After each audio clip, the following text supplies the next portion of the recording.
Hi viewers, నేను మీ doctor Srinath.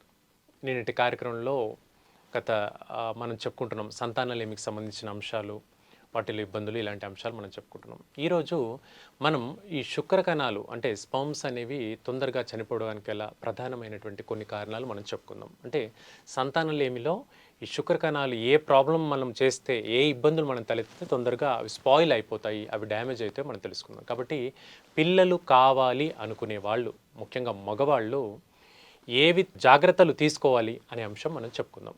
ముఖ్యంగా ఒక 5 నుంచి 10 పాయింట్లు చెప్పుకుందాం. ప్రధానంగా మనం నిన్నటి కార్యక్రమంలో చెప్పుకున్నాం, సాధారణంగా స్పర్మ్ కౌంట్ అనేది 16 మిలియన్ల నుంచి 120 మిలియన్ల వరకు ఉండాలని. వాటిలో కదలిక, దాని ఆకారం కూడా ప్రధానంగా ఇంపార్టెన్స్ ఉంటుంది. అది సుమారుగా 40% మేర ఇంపార్టెన్స్ ఉంటుంది. అంటే మార్ఫాలజీ అంటాము. అది మనకు 40% వరకనే ఖచ్చితంగా నార్మల్ ఉండాలి. ఇక ఈ కౌంట్ పరంగా కనీసం ఒక 4% అన్నా మంచి హెల్తీగా ఉండేటువంటి శుక్రకణాలు ఉండాలి ప్రెగ్నెన్సీ కావడానికి. సో ఇవి ఉండట్లేదు అంటే కొన్ని కారణాలు ముఖ్యంగా చెప్పుకోవాల్సింది మగవారిలో స్మోకింగ్ అలవాటండి. స్మోకింగ్ అలవాటు ఉండేటువంటి మగవారిలో వీర్యం ఉత్పత్తి అవుతుంది, సరైన టైంకి ప్రెగ్నెన్సీ కూడా అవుతారు మిస్సెస్. కానీ మిస్సెస్కి అబార్షన్ అయ్యేటువంటి అవకాశాలు ఎక్కువగా ఉంటాయి. వీటిలో ఉండేటువంటి నికోటిన్ అనేటువంటి పదార్థం మూలంగా కన్సీవ్ అయినప్పటికీ అంటే ప్రెగ్నెంట్ అయినప్పటికీ కూడా అబార్షన్ అయ్యే అవకాశాలు ప్రధానంగా ఉంటాయి. కాబట్టి స్మోకింగ్ని ఖచ్చితంగా మానేయాలి. ఇది ప్రధానం. ఒకవేళ స్మోకింగ్ చేసేటువంటి పిల్లలు రైట్ టైంలో అయినా కూడా పిల్లల్లో ఎదుగుదల లోపాలు ఇలాంటి లక్షణాలు కూడా తలెత్తేటువంటి ప్రమాదం ఉంది. సో మొదటి 2-3 నెలలు అబార్షన్ అవ్వడానికి హస్బెండ్ యొక్క స్మోకింగ్ ప్రధాన కారణం. ఇక రెండవది ఆల్కహాల్ తీసుకోవడం అండి. ఆల్కహాల్ అధికంగా తీసుకోవడం మూలంగా మొటిలిటీ అనేది పడిపోతుంది. అంటే శుక్రకణాల యొక్క కదలిక పడిపోతుంది. అది రైట్ మూమెంట్ కాలేదనుకోండి, మనం ఎంత ప్రయత్నించినా అనుకున్న టైంకి ప్రెగ్నెన్సీ నిలవదు. ప్రెగ్నెన్సీ అవ్వరు, అయినప్పటికీ కూడా అది నిలవదు. కాబట్టి కదలిక పడిపోకూడదు, స్పర్మ్ యొక్క కదలిక పడిపోకూడదు అంటే ఆల్కహాల్కి దూరంగా ఉండండి. మూడవది ఒబేసిటీ అండి. బరువు అధికంగా ఉన్నప్పుడు రైట్ టైంకి ప్రెగ్నెన్సీ అవ్వదు. సో బరువు అధికంగా ఉంటే ఏమవుతుంది అంటే ఈస్ట్రోజన్ అనేటువంటి హార్మోన్ అనేది బాగా పెరుగుతుంది, టెస్టోస్టిరాన్ అనేటువంటి హార్మోన్ పడిపోతుంది. తద్వారా టెస్టోస్టిరాన్ అనేటువంటి హార్మోన్ పడిపోయినప్పుడు మనకు శుక్రకణాల సంఖ్య కూడా పడిపోతుంది. ఈ విధంగా జరిగేటి అవకాశాలు చాలా ఎక్కువగా ఉంటాయి. కాబట్టి ఒబేసిటీ రాకుండా మనం జంక్ ఫుడ్కు దూరంగా ఉండాలి. ముఖ్యంగా ఈ చిరుతిళ్ళు, స్టోరేజ్ ఫుడ్ ఉంటుంది. అంటే ఇప్పుడు మనం హోటల్లోకి వెళ్తాము, హోటల్లోకి వెళ్ళినప్పుడు స్టోర్ చేసినటువంటి ఫుడ్ ఉంటుంది, వాటిని ఎక్కువగా తీసుకోవడము తగ్గించుకోవాలి. చాలా దూరం ఉంటే ఇంకా మంచిది. అలాగే కొన్ని టిన్స్లలో ప్యాకింగ్ ఉంటుంది. ఇప్పుడు అల్యూమినియం డబ్బాల్లో మనం బయట కిరాణా షాప్లో, స్వీట్ షాప్లో చూస్తుంటాం. స్వీట్స్ అని వాటిని ఒక అల్యూమినియం టిన్ బాక్స్లో ప్యాక్ చేసి ఇస్తుంటారు. ఇలా ఇలా ప్యాక్ చేసినటువంటి టిన్స్లో, అల్యూమినియం డబ్బాలో తీసుకున్నటువంటి ఆహారం వల్ల కూడా ప్రెగ్నెన్సీ సరిగ్గా అవ్వదు. అబార్షన్ కూడా అయ్యే అవకాశాలు చాలా ఎక్కువగా ఉంటాయి. సో ఈ 3 అంశాలకు ఖచ్చితంగా దూరంగా ఉండాలి.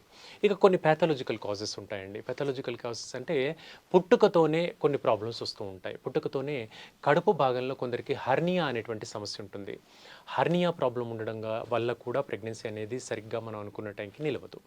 సో దాంట్లో చాలా జాగ్రత్తగా ఉండాలి. ఒకవేళ ఉన్నట్లయితే డాక్టర్ గారికి ఎగ్జామిన్ చేసినప్పుడైనా చెప్పాలి, లేదా వారిని ఎగ్జామిన్ చేసినా తెలుసుకోవచ్చు, లేదా మనమైనా చెప్పాలి. కడుపు భాగంలో దగ్గినప్పుడు, తుమ్మినప్పుడు కడుపు భాగంలో ఒక పొర అంతా ఇట్లా ఉబ్బెత్తుగా వచ్చేస్తుంది, ఒక బెలూన్ లాగా ఉబ్బినట్టుగా వచ్చేస్తుంది. అది హర్నియా ప్రాబ్లం అండి. దీనివల్ల ఇబ్బందిగా ఉంటుంది. ఇక ఇందులో కూడా కొంచెం డీపర్కి వెళ్తే వ్యారికోసీల్ సమస్య అండి. ముఖ్యంగా మగవారు వేడి వాతావరణంలో పనిచేసేటువంటి మగవారికి గజ్జెల్లో రక్తనాళాలు ఉబ్బెత్తుగా మారతాయి. దానివల్ల వీర్యం ఉత్పత్తి సరిగ్గా అయినప్పటికీ కూడా శుక్రకణాల సంఖ్య పడిపోతూ ఉంటుంది, డ్యామేజ్ అవుతూ ఉంటుంది. కాబట్టి వేడి వాతావరణం దూరంగా ఉండాలి. అంటే వ్యారికోసీల్ సమస్య తగ్గుతుంది. మూడవది అన్డిసెండెడ్ టెస్టిస్ అండి. అంటే కొందరికి పిల్లలకు మగవారిలో పుట్టినప్పుడే కడుపులోనే వీర్యాలు ఉండిపోతాయి. టెస్టిస్ అనేది కడుపులోనే ఉండిపోతుంది, అది కిందికి బయటికి వేలాడదు. దీనివల్ల శరీరంలో వేడి ఎక్కువగా ఉండడం మూలంగా టెస్టిస్ నుంచి స్పర్మ్స్ అనేది శుక్రకణాలు కానీ ఉత్పత్తి సరిగ్గా అవ్వదు. ఇది 3 కారణాలండి. మగవారు ఖచ్చితంగా ఈ 3 జాగ్రత్తలను పట్టించుకోవాలి. ఇక ఆఖరణ రీసెంట్గా మనకి ఏమైనా వైరల్ ఇన్ఫెక్షన్స్ వచ్చాయనుకుందాం, అప్పుడు శరీరం 103, 104 వరకు టెంపరేచర్ వచ్చింది. విపరీతమైన వేడి టెంపరేచర్ వల్ల కూడా కౌంట్ పడిపోతుంది, కణాలు చచ్చిపోతాయి. కాబట్టి రీసెంట్ ఎపిసోడ్స్లో ఏమైనా వైరల్ ఇన్ఫెక్షన్స్ ఏమైనా ఉంటే కూడా డాక్టర్ గారికి చెప్పాలి.